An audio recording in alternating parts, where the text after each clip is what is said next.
첫 순서로는 정책협력관 박용열 국장님께서 이승만 대통령 서한문으로 살펴보는 한미동맹의 시작을 알아보고 한미동맹과 관련된 국가 희귀 기록 자료물들을 살펴보는 기회를 가져보도록 하겠습니다. 박용열 국장님을 큰 박수로 맞아주시기 바랍니다.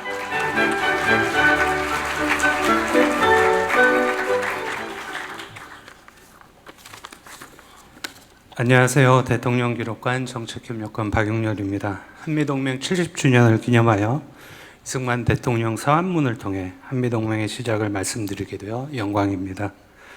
대통령기록관은 역대 대통령의 정책 연설 등에 대한 정책 기록물을 이관 수집, 정리, 보존, 관리하는 국가기관입니다. 대통령기록관에서는 지난 2020년부터 올해 6월까지 약 3년에 걸쳐 이승만 대통령이 미국 대통령 그리고 미국 국무장관 등과 주고받은 서한문 846건, 1854페이지를 복원하였습니다. 이 서한문에는 1953년 상호 방위조약 체결 과정에서 양국 정상 등이 주고받은 문서도 상당수 포함되어 있습니다. 대통령기록관은 한미동맹 70주년을 기념하여 한미동맹의 시작이랄 수 있는 상호 방위조약의 체결 과정을 보여주고 있는 이승만 대통령 서한문으로 살펴보는 한미동맹의 시작이라는 특별 전시를 올해 9월부터 12월까지 세종시 대통령기록관에서 열고 있습니다. 대통령기록관 홈페이지를 통해서도 보실 수 있으니 많은 관심 부탁드리겠습니다. 이승만 대통령의 외교 서한문은 국가적 외교적 중요성과 함께 역사적으로도 매우 가치가 높습니다. 1950년 6월 25일 북한의 남침으로 시작된 한국전쟁 이후 정전협상에서 한미동맹에 이르기까지 1950년대 당시에 긴박한 대한민국 역사를 함축하고 있습니다. 이승만 대통령 서한문은 정전협상과 북진통일론, 방공포로 석방, 한미상호 방위조약 체결 등에 대한 한미 간의 입장과 일련의 협상 과정을 생생하게 담고 있습니다. 이 과정에서 우리는 이승만 대통령이 절체절명의 국가적 위기 상황에서 대한민국의 안보와 경제 재건 등을 위해 끈질기게 한미동맹을 요구하고 이루어낸 역사를 살펴보고 있습니다. 1950년대 당시 대한민국을 둘러싼 시대 상황과 주요 사건에 따라 이승만 대통령 서한문을 말씀드리겠습니다. 당시 시대 상황을 간략히 보면 1950년대 북한의 남침으로 시작된 한국전쟁은 1951년부터 전선이 한반도 중간지대에서 교착 상태에 이르자 국제연합군과 공산군은 1951년부터 정전협상을 논의하기 시작했습니다. 하지만 정전협상은 포로 교환 문제, 휴전선의 위치 문제 등 양측의 견해 차이로 답보 상태였습니다. 1953년 3월 소련 지도자 스탈린이 사망한 이후 해결 조짐이 보이기 시작하였고 마침내 1953년 7월 27일 정전협정이 체결되었습니다. 이러한 상황에서 이승만 대통령이 아이젠하워 대통령 등과 주고받은 주요 서한문을 통해 상호 방위조약 체결 과정을 말씀드리겠습니다. 이승만 대통령은 아이젠하워 대통령에게 1953년 4월 2일과 4월 9일 두 차례에 걸쳐 한국의 무력 통일을 요청하는 서한을 보냈습니다. 중공이 북한을 지배하는 휴전은 자유독립 국가로서 한국의 멸망을 뜻하며 이런 일을 가만히 보고 있을 수 없다는 점, 그리고 중공군이 주둔한 채 정전이 이루어진다면 한국 정부는 한국군과 같이 압록강까지 진격하지 않는 모든 동맹국 군대의 철수를 요구할 것이라는 내용을 담고 있습니다.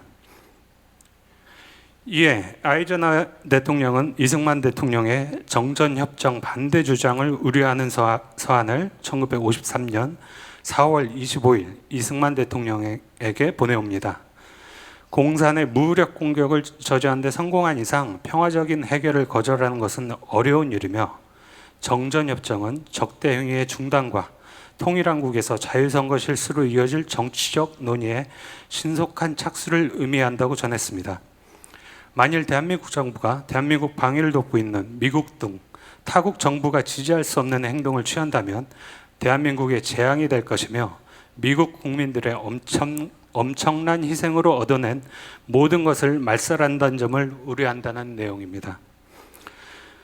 이승만 대통령은 클라크 사령관과 브릭스 대사 등과의 대한민국 안보 상황에 대한 여러 소통 이후 아이젠하워 대통령에게 한미 상호 방위 조약 관련 서한을 1953년 5월 30일 보냈습니다. 중공 세력이 한국 잔류를 허락하는 정전 협정을 받아들이는 것은 대한민국이 저항 없이 사형 선고를 받아들이는 것과 마찬가지라고 밝히며 한국과 미국 간의 상호 방위 조약이 선행한다는 조건 아래 한국으로부터 공산군과 유엔군의 동시 철수를 제안하였습니다. 또한 미국은 만일 적국이 한반도에 대한 침략 항의를 제기할 시 다른 국가 또는 다른 국가들과의 상의 또는 회담 없이 대한민국의 군사 원조와 비상 지원을 제공한다는 내용 등이 상호 방위 조약의 조항에 포함하기를 바란다고 전하였습니다. 1953년 6월 7일 이승만 대통령에게 전달된 아이젠하워 대통령의 서한입니다. 이승만 대통령이 보낸 5월 30일 서한의 답신으로 한국의 정전협정 수용을 촉구하며 한미 상호 방위 조약에 대한 미국의 상황을 설명하고 있습니다.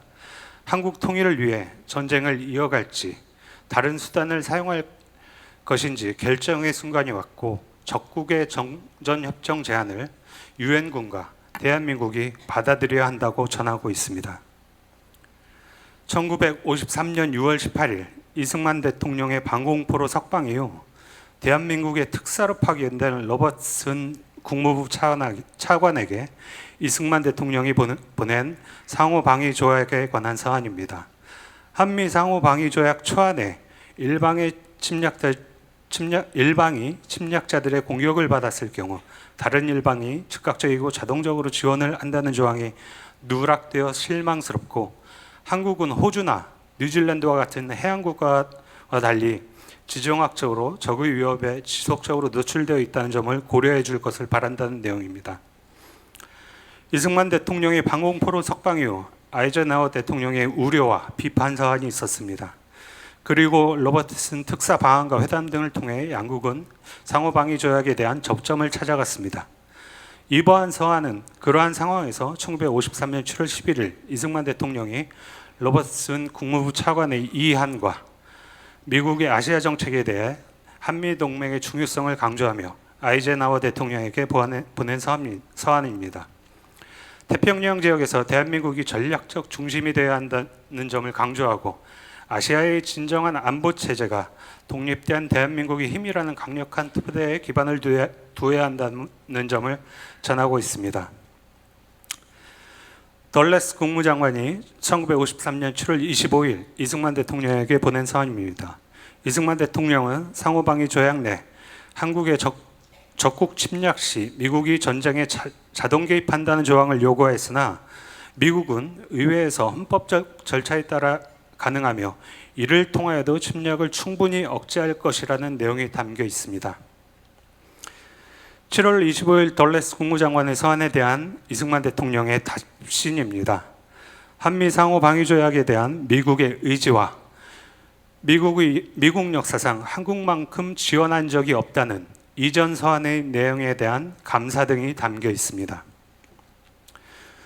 덜레스 국무장관으로 추정되는 인물이 이승만 대통령에게 1953년 8월 7일 보낸 상호방위 조약에 관한 서한입니다.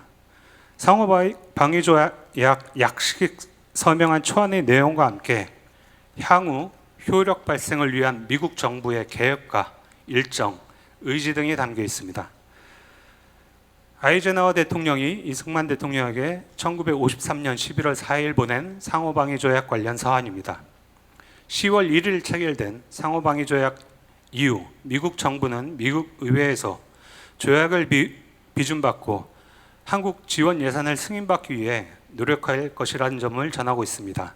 다만 이는 한국에서 전쟁 재개 가능성이 없어야 한다는 점을 이승만 대통령에게 명확하게 그리고 허심탄회하게 전하는 서한입니다.